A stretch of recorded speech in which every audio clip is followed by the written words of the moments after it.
Have you ever made the perfect meal? Your favorite dish, hot and ready, plate in hand, only to spend 10 more minutes hunting for the right thing to watch before you even take your first bite. It's not just you. For millions, watching something while eating isn't a casual habit, it's the main course. You're not just feeding your body, you're feeding your brain. With drama, comedy, and occasional true crime. But why?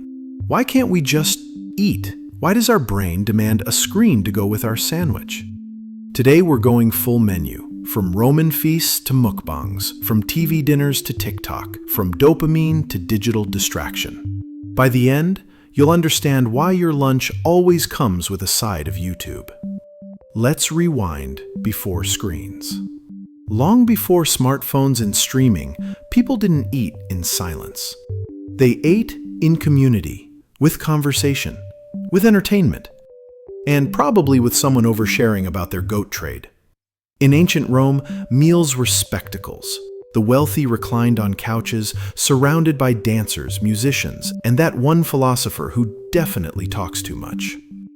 In ancient China, scholars read poetry and philosophy while eating. Imagine reading Confucius while chomping dumplings. That's peak brain food. Even in medieval monasteries, monks took turns reading sacred texts aloud, while others ate in silence. Yes, monks invented the audiobook dinner. We've always paired meals with mental stimulation. Screens just gave us the fast food version. Fast forward to 1953. Swanson had 260 tons of leftover turkey. That's not a typo. Tons. A Swanson exec saw airplane meals and thought, what if we just microwaved this and called it dinner? Thus the TV dinner was born. Turkey, peas, mashed potatoes, and the slow death of the dining table. Television wasn't just a technology.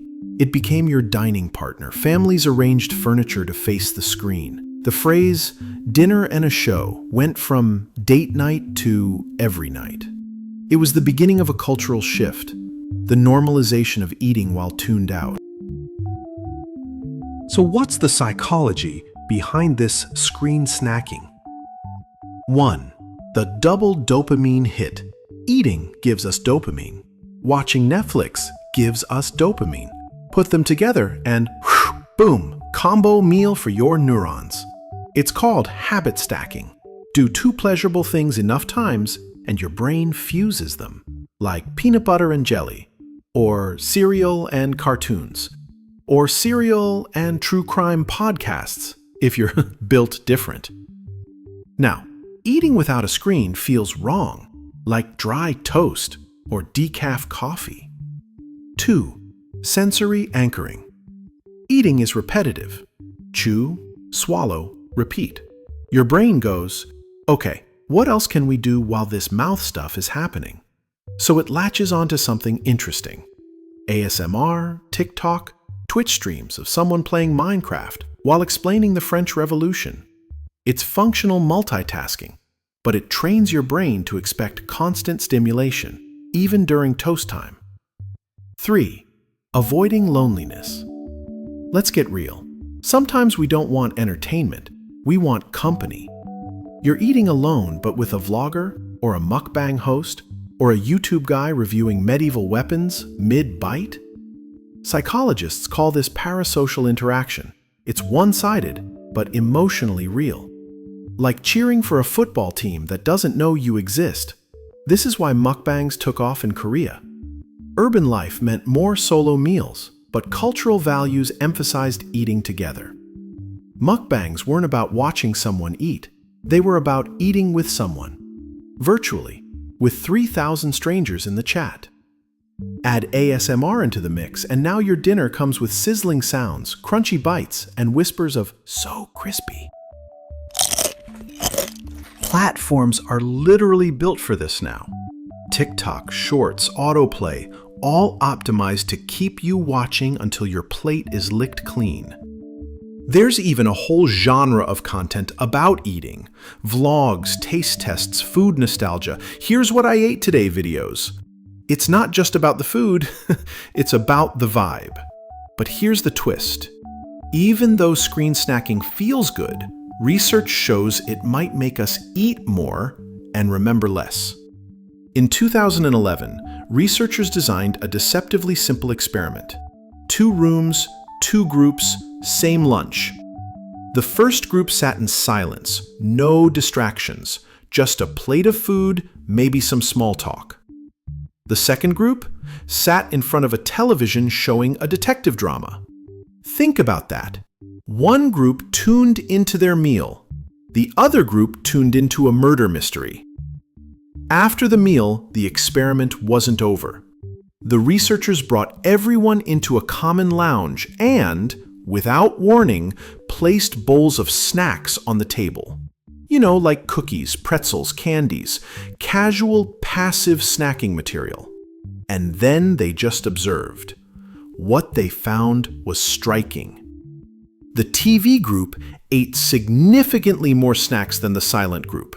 Not just a few more bites. We're talking double or even triple the amount in some cases. But here's the kicker. When asked about their lunch, the TV group couldn't accurately recall what or how much they'd eaten. They had what psychologists call distraction-induced amnesia. Their brains had logged the plot twists of the detective show, not the calories they consumed. And because of that, their body didn't feel full, even though it was. The mind was still waiting for lunch to happen. So when snacks showed up, it said, "Great, let's eat now." It wasn't greed. It wasn't willpower failure. It was memory failure. And memory is everything when it comes to feeling full. That's why people who eat while scrolling or binge watching tend to snack more throughout the day, because their brain forgets the main meal ever happened. Focusing on your food without distractions has been shown to improve digestion, satisfaction, and even reduce binge eating. But it's harder than ever when your favorite show drops at dinner. So, what do? Some people try screen-free meals. Others play calming music. Some light a candle, like it's a Michelin-star date night, with themselves. Whatever you do, just know how we eat affects us just as much as what we eat. But before we end this video, let's take a moment of honest reflection. Ask yourself, what kind of screen snacker am I? Choose your fighter. The Binger. Starts a show with lunch, ends the season by dessert. Forgot what the food tasted like, but knows exactly who betrayed whom. The Comfort Zoner. Rewatching The Office for the 27th time like it's a warm bowl of nostalgia stew. Knows every joke, still laughs. The Scroller. Spends more time choosing a video than actually eating. Cold food? Worth it. Still deciding between a 10-minute vlog or a 2-hour documentary. The YouTube Academic. Watching a 45-minute deep dive on ancient Roman plumbing while eating a burrito. It's called balance. The Mukbanger. Syncs bites with their favorite creator. Even chews in rhythm. If the creator slurps noodles, so do they. The Multi-Screener. TV on, TikTok on phone, game on iPad, fork in mouth, eyes everywhere. A one-person media circus. So, which one are you? Let me know in the comments, or just nod quietly to yourself in shame and solidarity. No judgment. We're all just trying to vibe and digest. If this video made you laugh, think, or pause mid-bite, go ahead and like it. It helps YouTube know you enjoyed it, and helps me avoid eating alone in the algorithm. And if you want more brain snacks like this, served with stories, psychology, and the occasional mukbang reference, hit that subscribe button. New videos every week, no reheating required. See you next meal.